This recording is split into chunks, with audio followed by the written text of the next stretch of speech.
What's up, everyone, and welcome back to Grad Student Regrets. We've made it now to episode 7.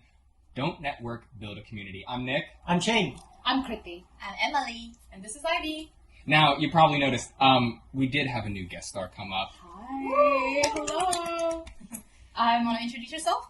Yeah, I'm Krithi. I'm a physician from the UK. I'm so impressed at everything that this team has achieved. I'm really flattered to be asked to be here today, really excited to talk.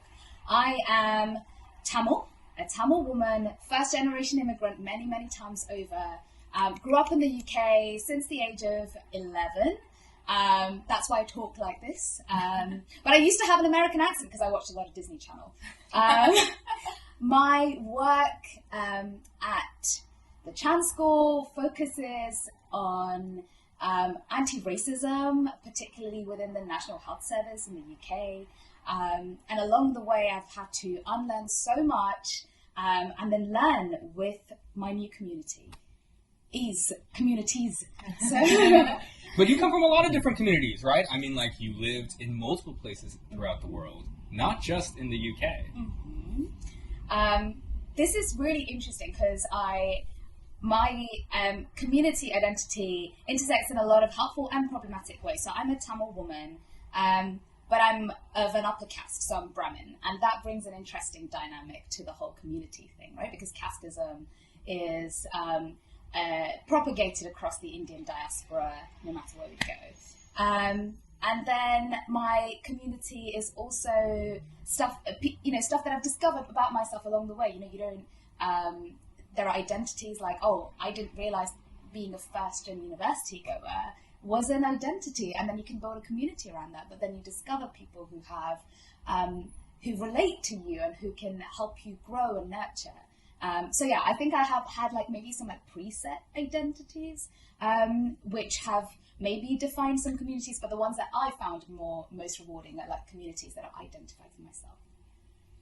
Oh, awesome. Yes, she forgot to tell you, she is Oxford trained in the whole system, right? So, truly, truly posh and very well educated and respected. I think one of the main things I've had to unlearn here in terms of building community and not networking is all of these internalized assumptions we make about the value that these things carry. Right? So this accent is my own, but it's been deliberately cultivated because it opens doors for me. People associate this accent with value, with knowledge, with power, and they open these doors.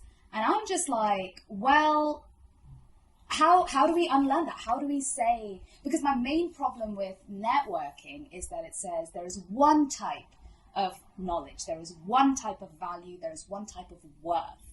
And anybody that doesn't subscribe to that isn't of value to you, and hence you don't need to network with them.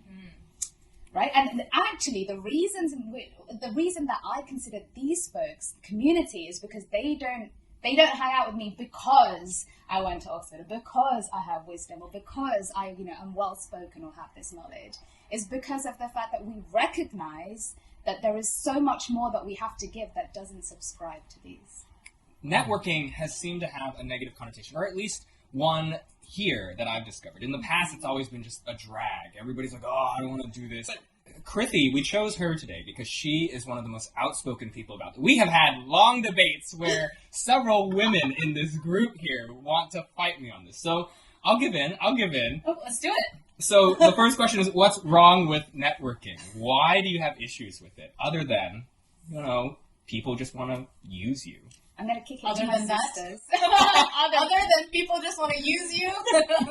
Isn't it obvious? Oh gosh, I'm getting attacked already. All right. No, but seriously. Take it forward though. I want to hear more about how your interactions have influenced the way that you think about yourself and what you have to offer. What does it feel like when other people approach you and be like, you can give me this, I want to use you for this? We'll just coin that right now as transactional, which is our big debate. Yes, right. Because what I'm interested in is how does that, because you approach an interaction maybe like this, right? Here is the potential for this relationship. And how I maybe want to hear from you is how does that approach do this? Like, how does it narrow? For people that are listening to us, by the way, I had my hands like wide open, and then because I reckon this is my hypothesis, like the nature of someone saying to you, I want this this is why I'm approaching you, and I want this specific thing, and I'm going to use you for it, like properly narrows the scope of what you're able to build together. Okay, maybe that's a very leading question. But That's so deep. Oh my god. Okay, here's a situation. I think you've probably all come across this. You know when you're in a room full of people and you're talking to somebody, and you're trying, initially they make eye contact with you, and then you just completely lose it. They're just literally looking over you all around the room to be like, which person can bring me more value? I don't know if anyone has ever been in this situation, but all the time. Right. All the time. How does that feel? It's awful. I feel like because I'm not like a typical, I feel like I don't have as much experience as most public health students here, and what I can bring is not what most people are looking for. Mm-hmm. I experience that a lot. Mm-hmm. And it doesn't feel good. I don't know what you're talking about. I see you there, I'm like, oh crap, I gotta get as close as possible to her because hey, she has all the friends and I want to make friends. That's what I'm good for. Helping connect people, and then once they're connected, I'm done. No, okay, I've got to say, I really have to uplift these people here at the moment, because what they're all really good at is actually like building community. These people, like everyone here on this couch, has such disparate, different life experiences, and you're, Taiwanese physicians here, and you've had so much going on in your life. I don't even know where to start, but just like such a kaleidoscope of different experiences and things you've learned. And you've come in from a very, very different perspective. But like Ivy, what I really value about what you bring is that you're like one of the most open-minded people I've met. You are always like, how do I learn from this person? There are several times when Ivy has said to me, I'm so lucky to have met this person. I feel really grateful to have them in my life. And that attitude, is exactly what we're here to talk about. So then I guess you've just like jumped the gun and went straight to my like killer question. What's the difference between networking and building a community? Because isn't it just all semantics? It's just perspective.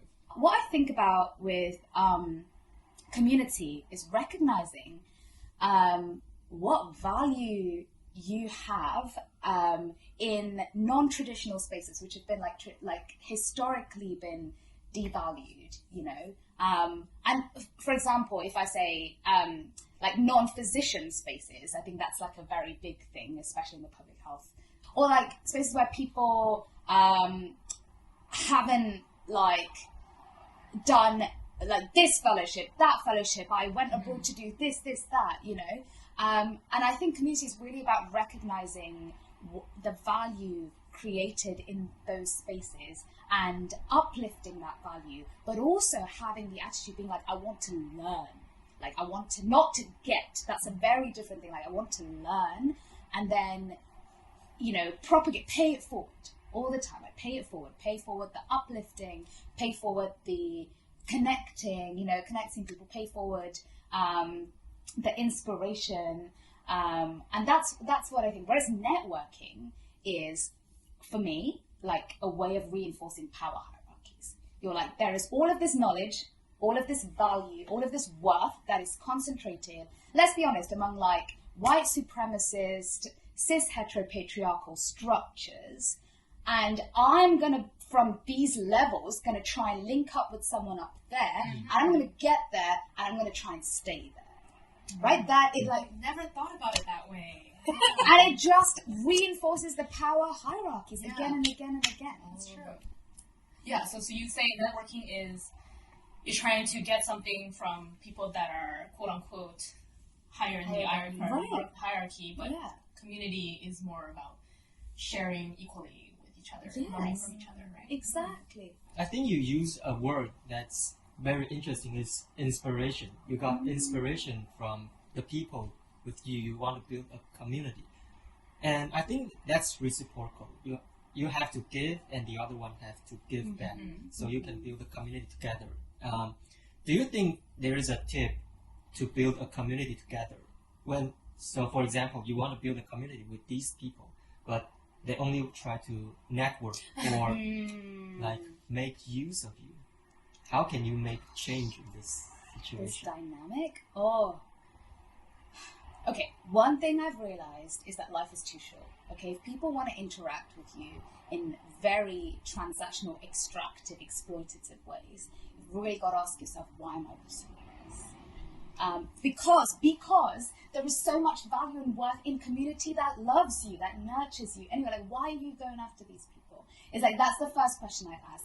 The second question is, I found like a really cool way to try and build community. And I have to like put my hands up and say, I'm really new to this, right? This is the product of me unlearning, because the whole like traditional medical training, etc., and all of these elite academic spaces is about maintaining the power hierarchy. So I'm very new to the space, and I'm happy to like be called out on any of this.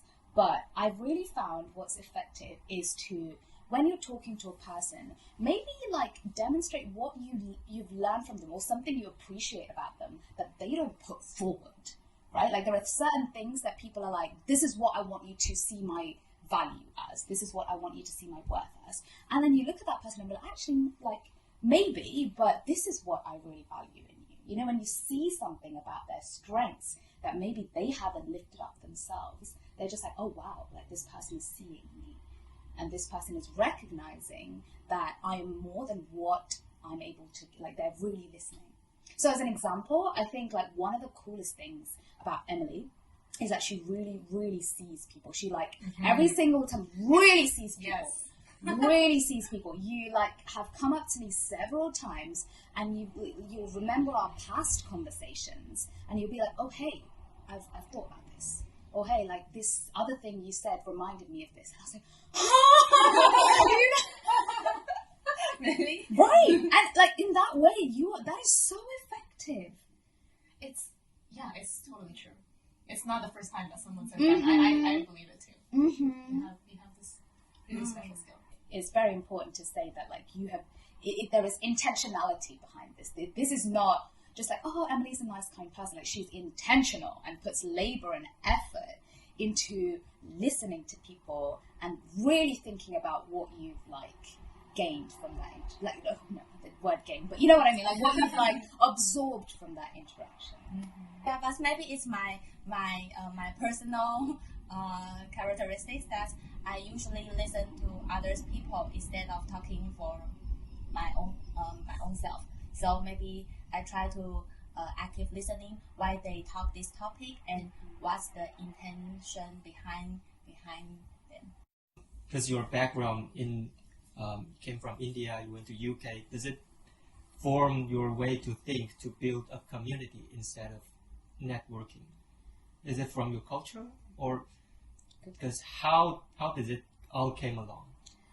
I'm going to be real with you for a second, okay? Well, I've been real with you for 20 minutes, but I'm going to get even more real. So I think the reason I've really thought about this is because my family comes from a low-income background, and we moved across the world, but then we had to move back to India and then move to the UK from there. And when we moved to the UK, my parents had 2 young children, 2 daughters that they wanted to raise up in the world, make sure we had all the best opportunities. And for them, the way to do that was to connect with people, to build community. But our immigration journey in terms of like income, what we had to think about, caring responsibilities, etc., was so different from the majority of the Indian diaspora that we came across in the UK. And I could see my parents so desperate to build community with these folks, but they would also always be looking at my mum and dad being like, what can you give me? Oh, no. Like what is it in this? Because we went to build community and they wanted to network. They came in and they were like, what is it that you can, what job do you do? To my dad, what is it that you can help me get from there? My mum, who is like one of the most inspirational people, gave up her job when she was younger to look after my sister and I, because we moved a lot. You have to build a home somewhere, some type of way. And then for people around, they looked at my mom and they were like, well, you don't bring value to me. and I saw how hurtful that was, and really had to reorient the way in which I thought about community.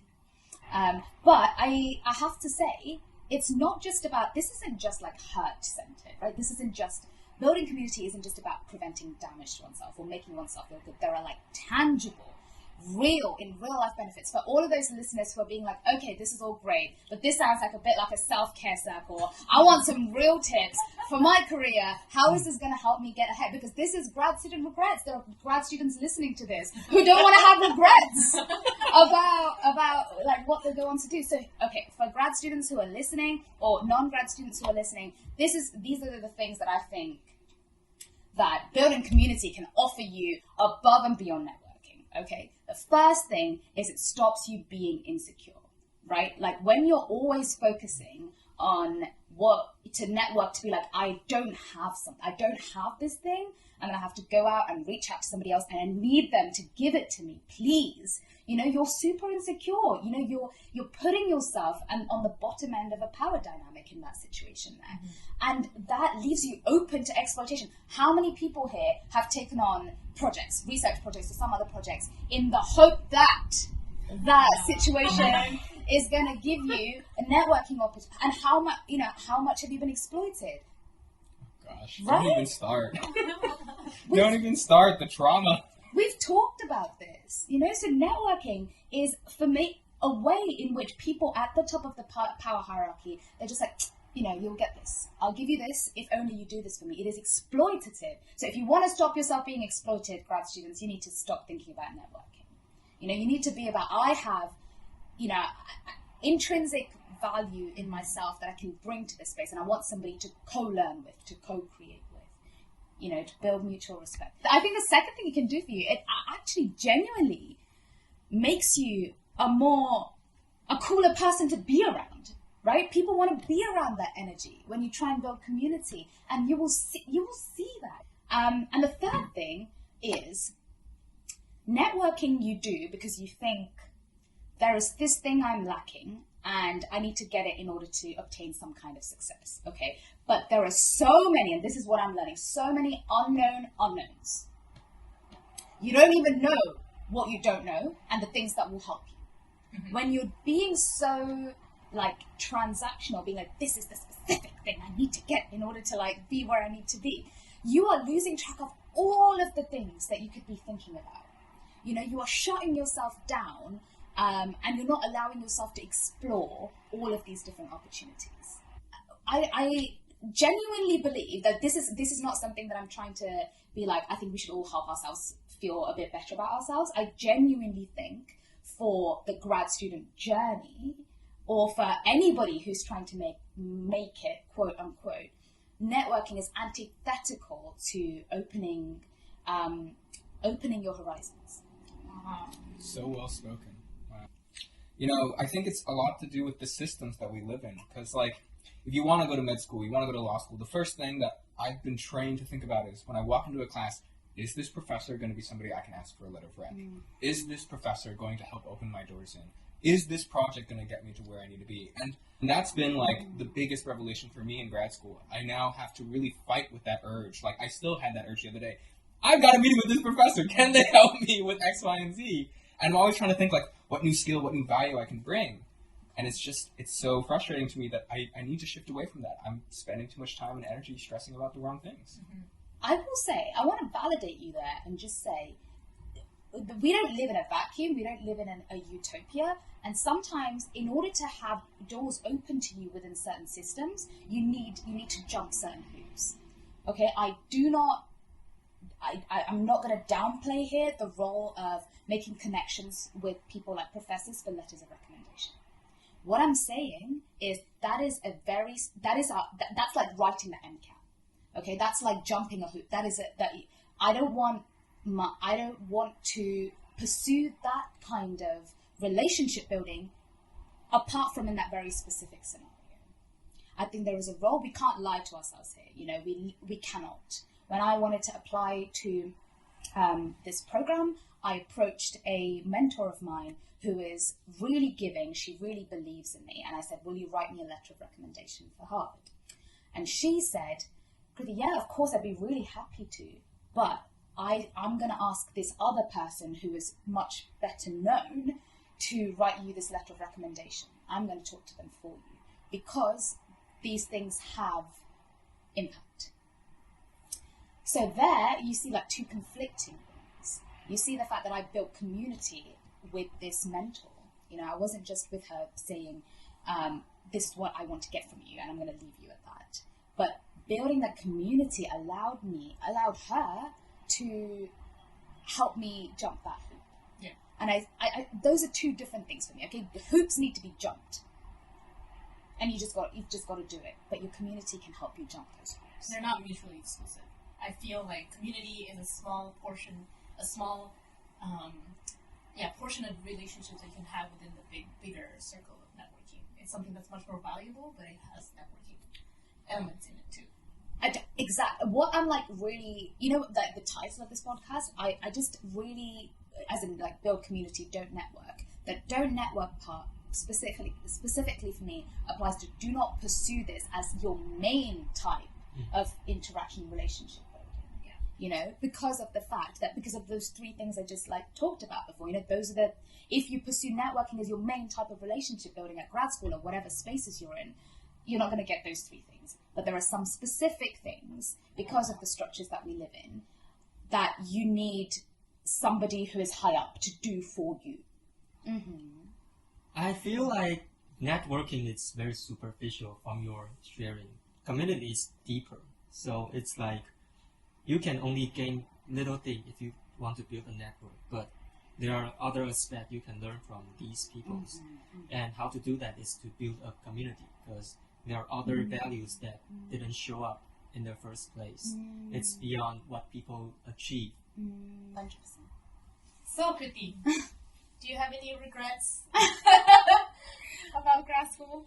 My main regret, which I've been thinking about a lot about grad school, is that I didn't even know what courses I wanted to take, because there were so many like of those unknowns. So I actually like have had at the beginning of the semester and even now some serious regret about the choices that I made about course options.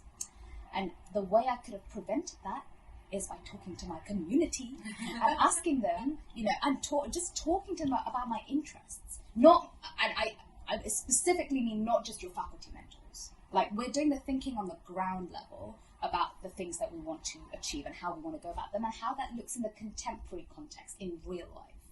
You aren't going to be able to talk to your faculty mentors about how do I do X, Y, Z in the current context. You've got to talk to people around you. So I wish, my main regret is not talking to my community earlier about the skill sets that I would need to get to my goals. I wish I'd been so open with the people around me, my peers, my colleagues, and just said, this is what I think I want to do. What do you think I need to help me get there? All right, so we are just about out of time, but I think, you know, you all let us know in the future if you want to have Krithi back and to talk more about the subject, because, oh my gosh, we are just barely making a tiny little nick on the surface here. Man. We learned so much. I learned so much! Thank you so much for coming on the show. Thank you for having me. And last but not least, we keep forgetting to do this. It's got to not be at the end sometime, but Krithi, if you could help us out here. Yes. Please like, subscribe, and follow the Grad Student Regrets podcast team to follow their amazing work wherever you're listening to them. And stay tuned for episode 8 for stories about why we apply for grad school.